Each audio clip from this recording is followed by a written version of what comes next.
Today on Everyday Injustice, we have Todd Clear. He is a professor, distinguished professor at the Rutgers Law School, and he's located at the Center for Law and Justice in Newark. And last check, there was absolutely nothing happening in Newark or Rutgers in the last few weeks, right? Well said. May you live in interesting times. We all have received that assignment, actually, it seems like. Yes. So much of your work is on mass incarceration, which is one of the big things that we talk about. And I've read your work in Prison and Communities, how mass incarceration makes disadvantaged neighborhoods worse. And so I guess I thought I would start there. Just what are you working on right now, and kind of talk about some of your research findings? Well, so the book on incarceration and communities was the third actually the second in a series of three about mass incarceration policy. And that work stemmed from some research that had been going on in Tallahassee when I was at Florida State, but also including some research done in a handful of sites looking at the relationship between high rates of incarceration at the neighborhood level and other kinds of problems of neighborhoods.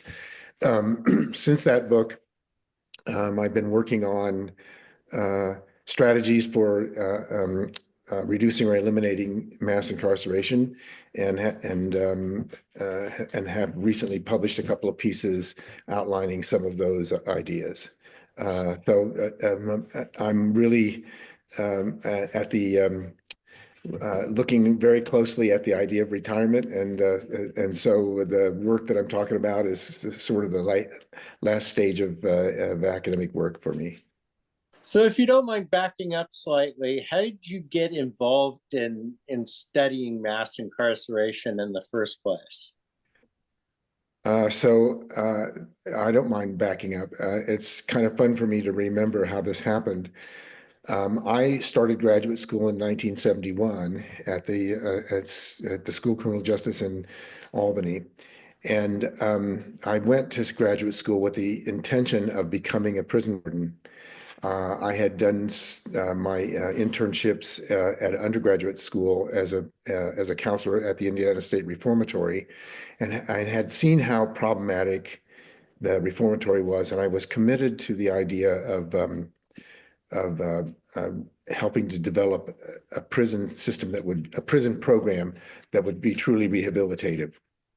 And went to graduate school, and in September of 1971, you may or may not recall, Attica Rebellion occurred. And so Right. on the third class session, uh, entitled Incarceration, that was incarceration policy in my first year of graduate school, um, we were exposed to really the absolute and abject failure of incarceration in the United States in one of its most extreme examples.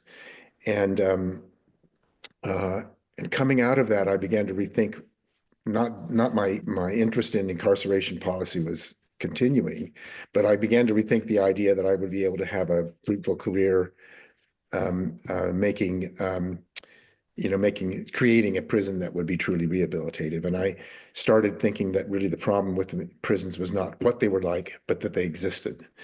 And devoted the first half of my academic career to the study of alternatives to incarceration, probation, parole, community corrections, and the like. And in 1990, um, uh, on my first sabbatical living in London, I had sort of a come to reality moment in which I realized that it almost didn't matter what you did with alternatives to incarceration. The system was getting tougher and nastier. And I wrote a book, Harm in American Penology, in which I um, uh, established my thinking that the problem was not how to make a system that made sense. The problem was that the system made no sense, and began doing work that circling around the general ideas of abolition. Um, and the mass incarceration study actually came about as a result of some work on drug policy, looking at the impact of drug laws on community level incarceration rates. And we were just stunned. This was the original work was in Tallahassee, Florida, with my wife, Dina Rose. And we were just stunned that there were some neighborhoods that had a quarter of the adult men gone on any given day in the prison system. And there were other neighborhoods where, small neighborhoods in Tallahassee, where 10 to 15 people would be returned from prison every year, but would also be removed and sent to prison every year. So you had this tremendous amount of neighborhood level churning that was caused by the prison system. And we begin to ask the question, what does it mean to live in a neighborhood where so many adults, mostly men, are going in and out of the prison system all the time? And that started the research that you're talking about communities, but it also made me think about, what are we trying to do with the criminal justice system? Aren't we trying to strengthen places? Aren't we trying to make places better places to live and work and raise your children? And if that's the case, then the system is not only just failing, but it's failing. It's actually its own worst enemy. And I wrote a series of books on the idea of social justice, and as an idea, instead of the traditional ideas of justice, community justice being a new idea of justice, which is that the purpose of the justice system is to make places where people live and raise their families better. And if that's the case, then what we are now doing has no relationship to it, clearly. And so anyway, so it's a long answer to a short question. And in the last stages of this work, of this sort of trajectory of my career, I've been asking the question, what would happen if we just let people out of prison and established this idea that we ought to cap our incarceration rate, and we can't, we can't go above it. I don't mean that in a technical sense, but I mean that as a conceptual way of thinking about things, what would happen. And so that's the question I've been asking more recently. So let's start there. There's a lot to unpack, and it's interesting you mentioned Attica, because actually one of my first podcasts was with Heather Ann Thompson on her great Attica book. But I've become a prison abolitionist, and nobody really understands prison abolition. They think, well, just let everybody out. And that's not really how you want to go about doing it. But, I go into prisons all the time. I meet with people. I work with people that are incarcerated. I teach them journalism and all sorts of other things. And I'm absolutely convinced that a sizable, if not majority percentage of them don't need to be in prison at this point in their lives. But I also understand, and I think, there are bad people out there that, we really don't want out there. And some of those people that, we can help them and we can get them to the point where they can be released, but not right today.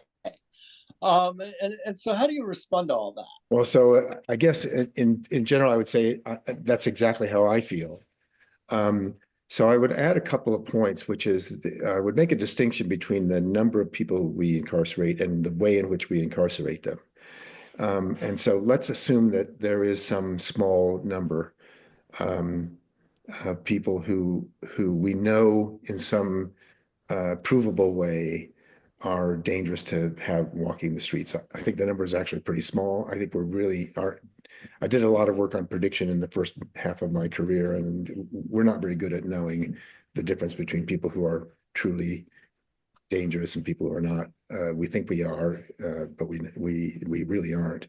But if we were able to somehow know that more effectively, and we got some number of people, then the question would be, how would we want to isolate them? And if the reason they're going to prison is not because of them, but because of us, because we don't want them among us, then we have some kind of obligation to make some kind of moral obligation to make their time in prison as both meaningful and as uh, undifficult as we can.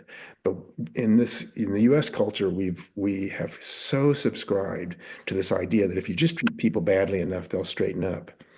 That which, by the way, none of us believe for us. Although Yeah. you treat us badly, we're going to get you back. Don't turn your back. If you're going to be nasty to us, don't turn your back on me, man, because you're going to be in trouble. That's how we feel. But other people, we have this projection that we say, hey, if we just treat them badly enough, they'll start to behave better. And it's simply not true. There's no the evidence for this idea of deterrence, this very basic idea of deterrence, is almost non-existent. So the question then is, if we are saying that because of the kind of life we want to be able to live, we're going to put you in a prison so that you're not in the life with us to enable us to live the kind of life we want to live, then we have some kind of obligation to make your time in that prison as humane and as productive and as dare I say, pleasant as possible.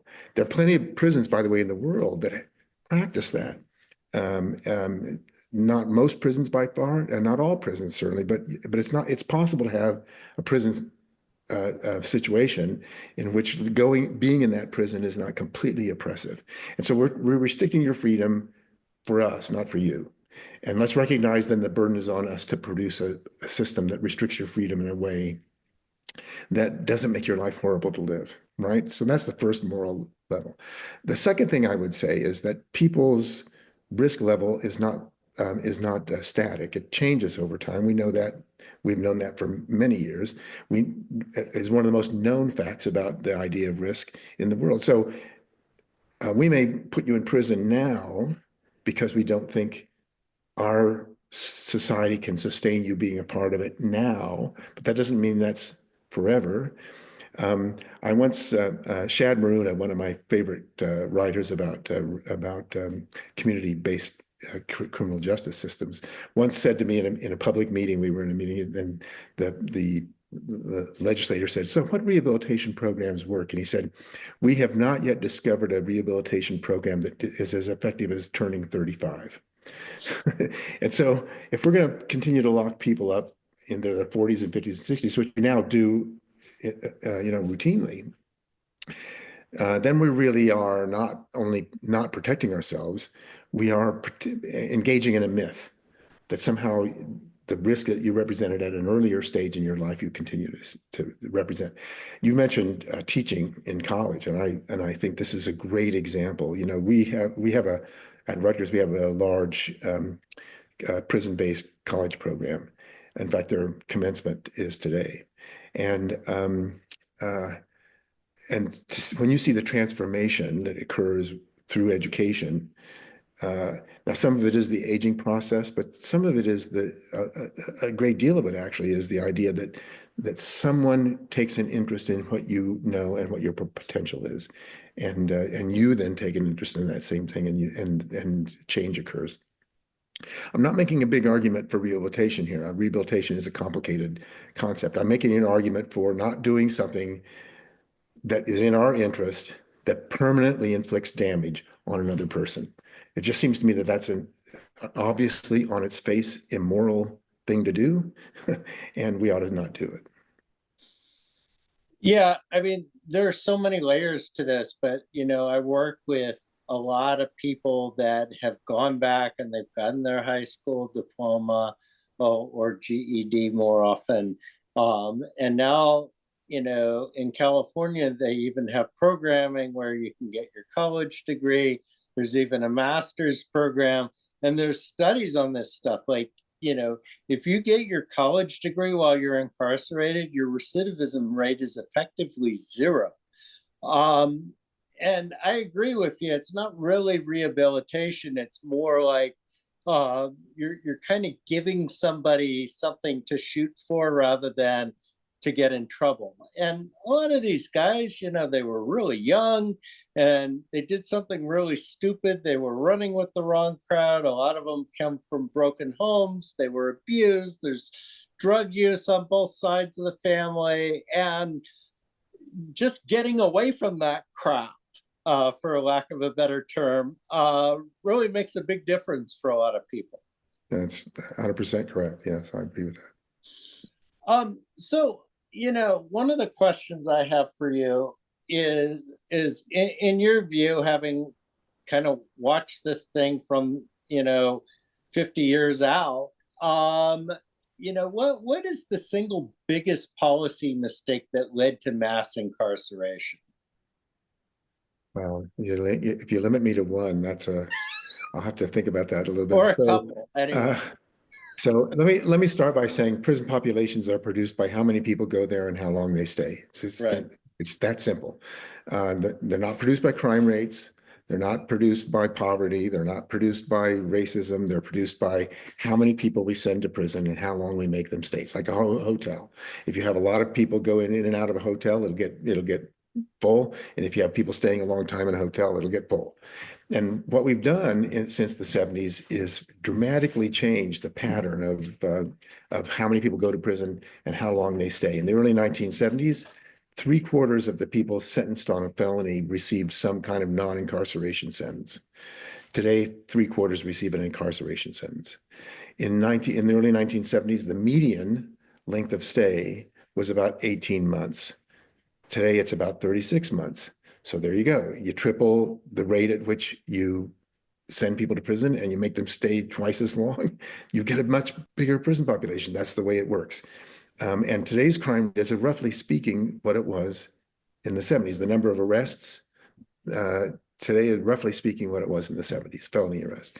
So the point is that we have, roughly the same crime problem as we did 50 years ago, but we have a terrible prison problem that we didn't have 50 years ago. So when you ask the question, what is the single most important thing? It is more than anything else, sentencing policy has emphasized punishment as opposed to sentencing was always about punishment, but has emphasized punishment as though it were a limitless resource, as though we can do as much of it as we want and there are no consequences. So in my book, I don't mean an actual book. In my thinking,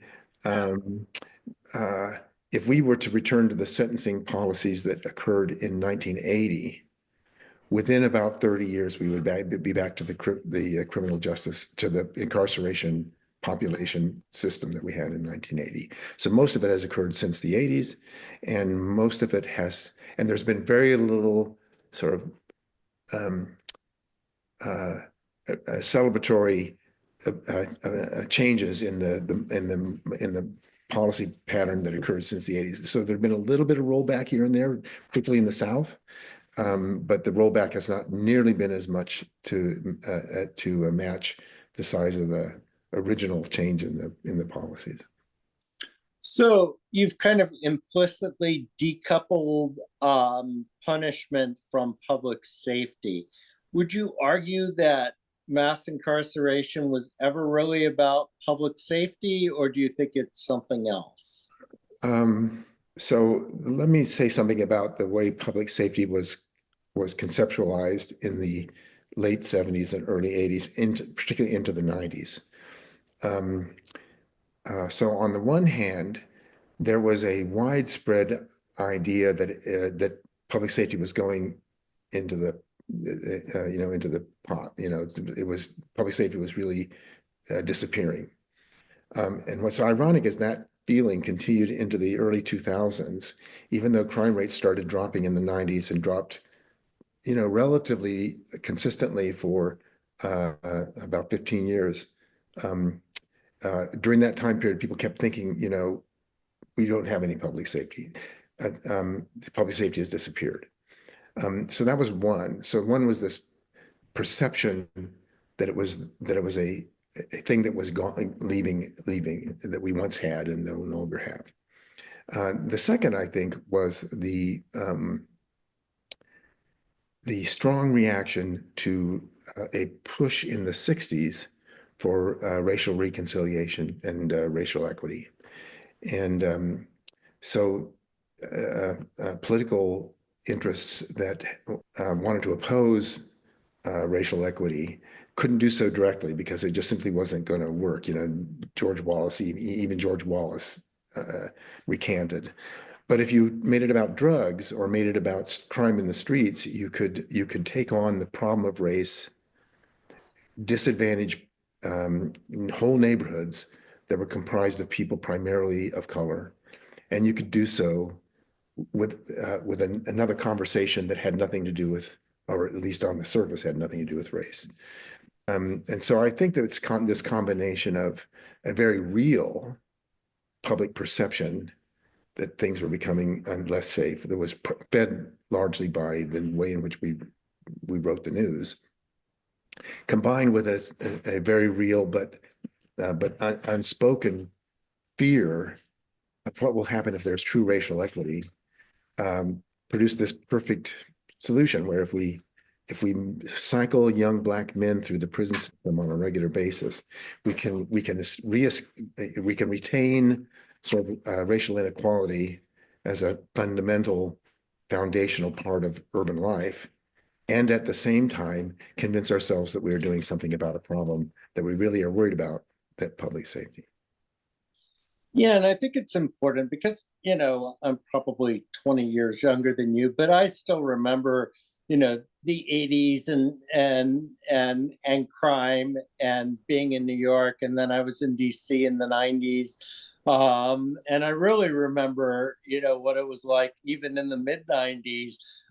You would hear gunshots at night. And that really changed. So it's not like there wasn't a crime problem. It's that it seems like we kept these policies in place long after we needed them.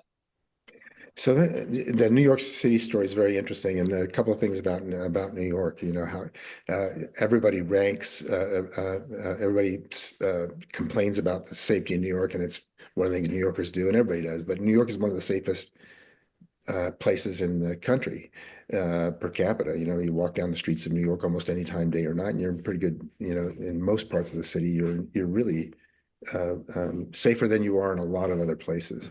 And another thing I would say is that there was a survey done uh, by Vera Institute of Justice.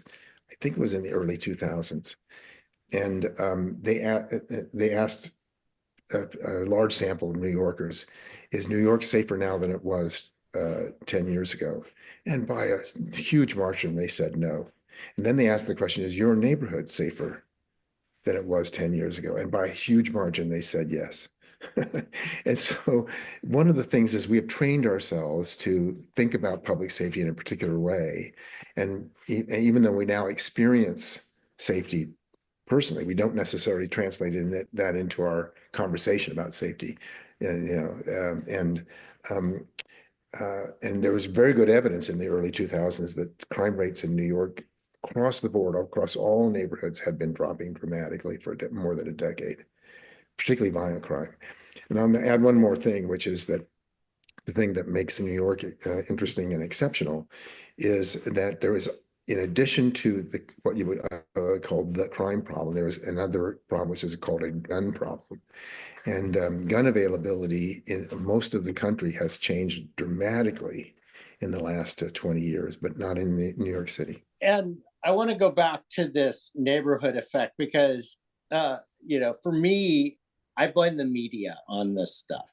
And I know media is easy to be a scapegoat, but I think it bears a lot of responsibility. You turn on the evening news. I don't watch TV, but my wife does, and so she'll watch the evening news, and it's like murder, murder, shooting, rape, murder. It's like 15 minutes. Oh, by the way, the Trump administration tried to deport 100,000 people today. Oh, rape, murder. I mean, it's like, you watch the news and you think you're under siege. So no wonder people, will have this dichotomy of, oh, my neighborhood's safer, but everywhere else is going to hell. Yeah, it is true. I mean, I think the classic phrase is if it bleeds, it leads. Right. And that's been true about news for as long as I've been watching the news. What I think is interesting is that you can see changes in coverage of other things. So, for example, in the 70s and 80s and 90s, that kind of news story would, of course, occur, but there'd be no other news about crime and justice. And then starting in the 90s and the 2000s, you would start to hear stories about injustices, about people who were incarcerated and were innocent, about uh, police treatment of Black people on the streets, about somebody being racially profiled. And those stories would also occur. So what happened, I think what happened is that the news media continues to, lead with stories of crime because crime sells. But I don't think it's as true now, but 10 years ago and 20 years ago, there started to be coverage of other ways of thinking about the problem of public safety. And so, for example, if you're a 13-year-old young Black man and you can't walk down the streets without getting stopped by a cop, you don't live in community safety. You don't have public safety. If you're a Black motorist and you get pulled aside and you have to worry about whether you're going to get shot, you don't live in a world of safety. So, and the coverage of that kind of problem changed how it decoupled crime as a problem from justice as a problem. Now, I don't think we're as good at it now. I think it's muddied back again. I don't think and current political leadership really enjoys having crime be a problem and having justice not be a problem. But but I think what happened in the earlier part of this millennium, in the first part of this century, was that people began to think of justice separately as a set of concerns, and they wanted justice, not just safety. Yeah, and I think that's an important point. I want to get to one other point here before we completely run out of time, and maybe my battery. Uh, but a lot of your work kind of highlights how mass incarceration destabilizes communities, and this is one of the my pet peeves, right? With kind of the current discourse is that we think of public safety in a unidirectional manner, right? Like somebody commits a crime, we lock them up, okay, everything's solved.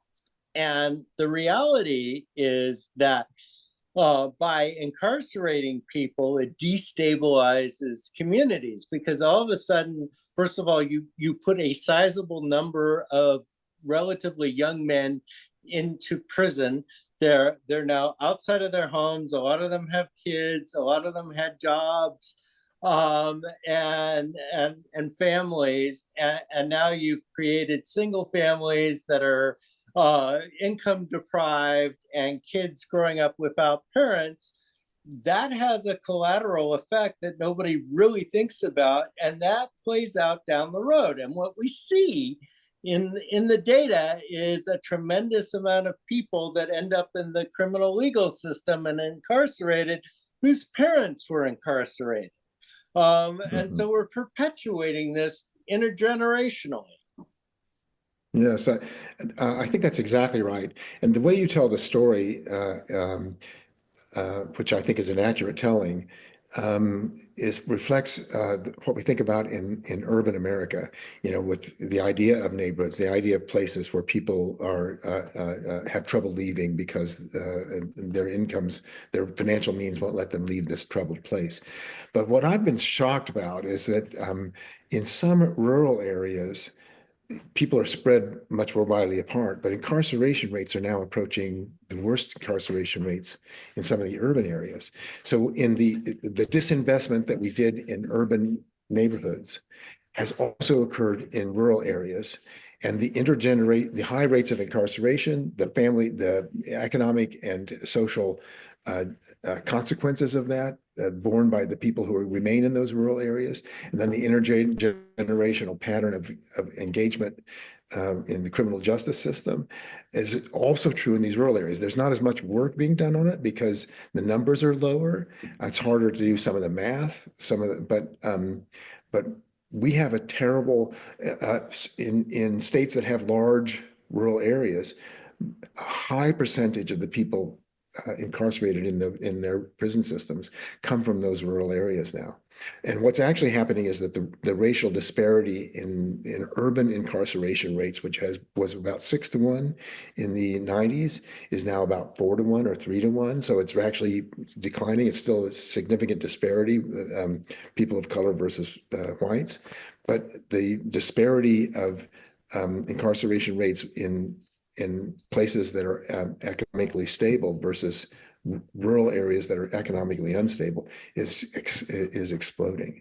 And it's interesting because we like to think of ourselves as living in a time period where there's some kind of return to investing in places outside of cities, but it has not been felt by incarceration rates, where incarceration rates in these sort of disinvested urban America are higher, as high or higher than the highest incarceration rates in small urban areas in our worst cities.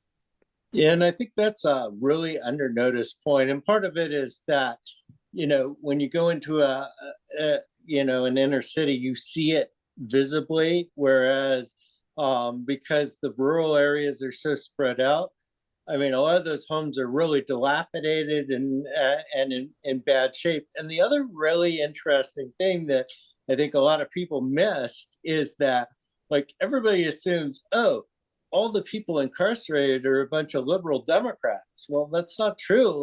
Like in the last election, it was almost like 50-50, because you have all these rural white people that are conservative Trump supporters, but they're incarcerated. And people don't really understand that, the prison population is a lot different than they think it is. Right. And from these areas, their experience of the way the criminal justice system operates in their lives, the sense of powerlessness, the sense of disinvestment, the sense of accusation that happens in their lives, and undermines their belief in democracy and in the legitimacy of government, which plays out as this kind of rebellion voting. Bring in the new guys. I don't care what they do. They get the current people out of here. And I do think that one of the things that we're going to see now in coming years is an understanding of the way the justice practice, engagement in the justice system by people who live in rural areas has affected those rural areas. And it makes it much harder to find ways of economically investing in those areas if you've got young men cycling through the prison system, and you've got lots of children who with limited adult supervision. All right. Well, we're out of time and I'm almost out of battery, but we did make it through. I could talk about this all day. Really This is good stuff. appreciate your perspective on things. So thank you for coming on our show. Thank you very much, David. I'm glad to do it. This has been Everyday Injustice. We've been talking with Todd Clear, professor at Rutgers University. He's based in Newark, New Jersey. This has been Everyday Injustice. I'm your host, David Greenwald. Join us again next week for more tales from the injustice system.